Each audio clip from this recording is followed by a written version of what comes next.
ನೀವೇನು ತಿಳ್ಕೊಂಡ್ರೆ ನನಗಂತೂ ಗೊತ್ತಿಲ್ಲ. ನಾನು ಸಂಕ್ಷಿಪ್ತ 2 ಮಾತಿನಲ್ಲಿ ಹೇಳ್ತೀನಿ. ಪರಮಾತ್ಮನಿಗೆ 5 ಮುಖ: ಸದ್ಯೋಜಾತ, ವಾಮದೇವ, ಅಘೋರ, ತತ್ಪುರುಷ ಮತ್ತು ಈಶಾನ್ಯ. ಗೊತ್ತಾಯ್ತಾ? 5 ಮುಖಗಳಿಂದ 5 ಆಚಾರ್ಯರು ಉದ್ಭವ ಆಗ್ತಾರೆ. ರೇಣುಕ, ದಾರುಕ, ಘಂಟಾಕರ್ಣ, ಧೇನುಕರ್ಣ ಮತ್ತು ವಿಶ್ವಕರ್ಣ. ಗೊತ್ತಾಯ್ತಾ? ಅವರ ಗೋತ್ರ ಪುರುಷರು ವೀರ, ನಂದಿ, ಭೃಂಗಿ, ಋಷಭ ಮತ್ತು ಸ್ಕಂದ. ಇವು ಎಲ್ಲ ನಿಮ್ಮ ಮನೆದೇವರಾಗಿರ್ತಾವ. ಪ್ರತಿಯೊಬ್ಬರಿಗೂ ಮನೆದೇವರಾಗಿರ್ತಾವ. ಅದೇ ತೆರನಾಗಿ ಸೂತ್ರಗಳು ಪಡ್ವಿಡಿ, ವೃಷ್ಟಿ, ಲಂಬನ, ಮುಕ್ತಾಗುಚ್ಚ ಮತ್ತು ಪಂಚವರ್ಣ. ಗೊತ್ತಾಯ್ತಾ? ಇಷ್ಟು ತಿಳ್ಕೊಂಬೇಡ್ರಿ ನೀವು, ಸಾಕು. ಇದನ್ನು ಫಸ್ಟ್, ಇದು ಪ್ರೈಮರಿ. ಇದನ್ನ ನೀವು ತಿಳ್ಕೊಂಡ್ರಿ ಅಂದ್ರೆ ಇವ್ರು ಯಾಕೆ ನಮ್ಮ ಹಿಂದಿನ ಹಿರಿಯರು ಯಾಕೆ ಮಾಡಿದ್ದಾರೆ ಅಂದ್ರೆ, ಹಿಮಾಲಯದಿಂದ ಹಿಡ್ಕೊಂಡು ಕನ್ಯಾಕುಮಾರಿವರೆಗೆ 5 ಪೀಠಗಳನ್ನು ಸ್ಥಾಪಿಸಿ, ಅದಕ್ಕೆ ಸಾವಿರಾರು ಶಾಖಾ ಮಠಗಳನ್ನ ಸ್ಥಾಪಿಸಿ, ಹಿಮಾಲಯದಿಂದ ಕನ್ಯಾಕುಮಾರಿವರೆಗೆ ನಮ್ಮ ವೀರಶೈವ ಧರ್ಮ ವಿಸ್ತರಿಸಿತ್ತು ಅನ್ನೋದಕ್ಕೆ ಇವೇ ಸಾಕ್ಷಿಗಳು, ಪಂಚಪೀಠಗಳು. ಸಾವಿರಾರು ಪಂಚಪೀಠದ ಶಾಖಾ ಮಠಗಳು ಹೇಗಿದ್ವಲ್ಲ, ಹಾಗೆ ಕೋಟ್ಯಾನು ಕೋಟಿ ಶಿಷ್ಯರಿಗೆ ಆ ಗೋತ್ರ ಪುರುಷರೇ ಮಣಿದೇವರಾಗಿದ್ದರು. ಆ ಮಣಿದೇವರಾಗಿರ್ತಕ್ಕಂಥ ಏನು ಇದಾವಲ್ಲ ನಿಮಗ, ವೀರಭದ್ರ ದೇವರು ಯಾರ ಮಣಿದೇವರು ಇರ್ತೈತಿ? ಅವರು ವೀರ ಗೋತ್ರದವರು. ಬಸವಣ್ಣ ಮಣಿದೇವರು ಯಾರಿರ್ತೈತಿ? ನಂದಿ, ಋಷಭ ಗೋತ್ರದವರು. ಆ ನಂತರ ಸ್ಕಂದ ಮಣಿದೇವರು ಇರ್ತಕ್ಕಂಥ ಸುಬ್ರಹ್ಮಣ್ಯ ಈ ದೇವರು ಇದ್ದವರೆಲ್ಲ ಅವರೆಲ್ಲ ಸ್ಕಂದ ಗೋತ್ರದವರು. ಅವ್ರ ಮಣಿದೇವರು ಸುಬ್ರಹ್ಮಣ್ಯ ಹಿಂಗೆಲ್ಲ ಇರ್ತೈತಿ. ಹೀಗೆ ಇವರು ಎಲ್ಲ ಬಹಳ ವೈಜ್ಞಾನಿಕವಾಗಿ ನಮ್ಮ ಹಿರಿಯರು ಮಾಡಿದ್ದಾರೆ. ನನ್ನ ಕಡೆ ನೋಡ್ರಿ, ಅಲ್ಲಿ ನೋಡಕ್ ಹೋಗ್ಬೇಡ್ರಿ. ನಿಮ್ಗೆ ಹೇಳಕತ್ತೀನಿ, ನೀವು ಒಬ್ಬರು ಬಂದ್ರೆ ಅವ್ರು ನೋಡಿಲ್ಲ. ನೀವು ಇದೇ ನೋಡ್ರಿ, ನಿಮ್ದು ಹಿಂಗಾಗಿ ತಲೆ ಹೋಗ್ಬೇಕಂದ್ರೆ ಹೆಂಗೆ ಹೋಗ್ಬೇಕು? ನಿಂತಿನ ನನ್ನ ವಿಷಯ ಇನ್ನೂ ಭಾಳ ಐತಿ ಹೇಳೋದು.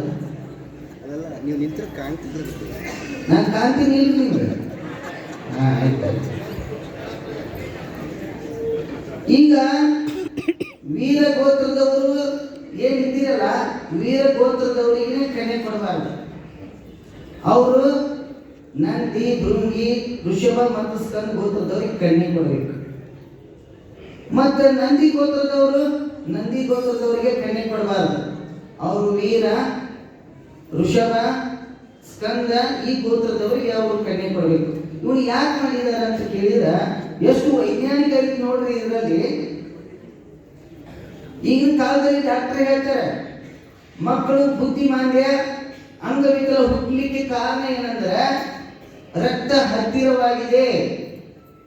ಸಾದರತಿ ಮಗಳು ಅಕ್ಕನ ಮಗಳು ಮಾಡ್ಕೊಂಡು ಈ ತರ 3-4 ಸಲ ಹಂಗೆ ಪರಂಪರಾಗತವಾಗಿ ಏನು ಮದುವೆ ಮಾಡ್ಕೊಂಡ್ಬರ್ತೀರಲ್ಲ, ಅದಕ್ಕೆ ಆಗ್ತಾ ಇದೆ.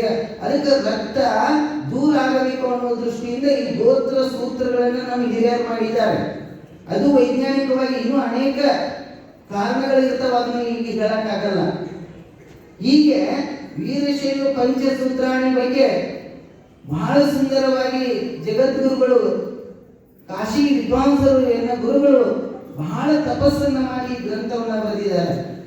ವೀರಶೈವ ಧರ್ಮ ಪಂಚಪೀಠಗಳು ಎಲ್ಲಿರ್ತಿತ್ತೋ ಸಾಹಿತ್ಯಿಕವಾಗಿ ಆಗಮಗಳನ್ನ, ಸಿದ್ಧಾಂತ ಶಿಖಾಮಣಿಯನ್ನ ಸಂಪಾದಿಸಿ ಅದನ್ನು ಕನ್ನಡ, ಮರಾಠಿ, ತೆಲುಗು, ತಮಿಳು ಅನೇಕ ಭಾಷೆಗಳಲ್ಲಿ ತರ್ಜಮೆ ಮಾಡಿಸಿ ಇಡೀ ಭಾರತ ದೇಶಕ್ಕೆ ಅಲ್ಲದೆ ವಿದೇಶಕ್ಕೂ ಕೂಡ ಈ ಸಿದ್ಧಾಂತ ಶಿಖಾಮಣಿ ವೀರಶೈವ ಧರ್ಮದ ಪ್ರಚಾರ ಮಾಡಿರ್ತಕ್ಕಂಥ ಗುರುಗಳಾಗಿರ್ತಕ್ಕಂಥವರು ಕಾಶಿ ಪೀಠದ ಹಿರಿಯ ಜಗದ್ಗುರುಗಳು.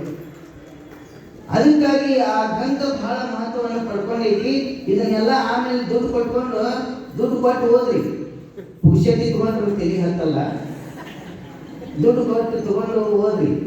ಆಮೇಲೆ ಈ ಸಿದ್ಧಾಂತ ಶಿಖಾಮಣಿಯಲ್ಲಿ 18 ಅಧ್ಯಾಯ ಪರಿಚ್ಛೇದ, ಇದರ ಬಗ್ಗೆ ಪ್ರಾಸ್ತಾವಿಕ ನುಡಿ ಹೇಳಬೇಕು ಅಂತ ಇಟ್ಕೊಂಡು ನಮ್ಮ ಬೆಂಗಳೂರು ವಿಭೂತಿ ಕುರಿಮಠ ಸ್ವಾಮೀಜಿಯವರು, ಆಮೇಲೆ ಉಮಾದೇವಿಯವರು ಮತ್ತು ನಮ್ಮ ಪರಮಶಿವಯ್ಯನವರು ಹೇಳಿದರು, ಸ್ವಾಮೀಜಿ ನೀವು ತಪ್ಪದೇ ಈ ಪ್ರಾಸ್ತಾವಿಕ ನೋಡಿ ಹೇಳಲಿಕ್ಕೆ ಬರಲೇಬೇಕು ಅಂತ ತಿಳ್ಕೊಂಡು ಹೇಳಿದ್ರು.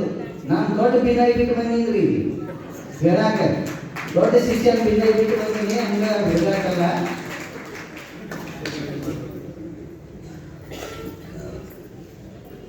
ನನಗೆ ಏನ್ ಹೇಳಿದ್ರು ಅಂದ್ರ ಅಷ್ಟಾದಶ ಅಧ್ಯಾಯ ಪರಿಚ್ಛೇದದಲ್ಲಿ ದೇಹ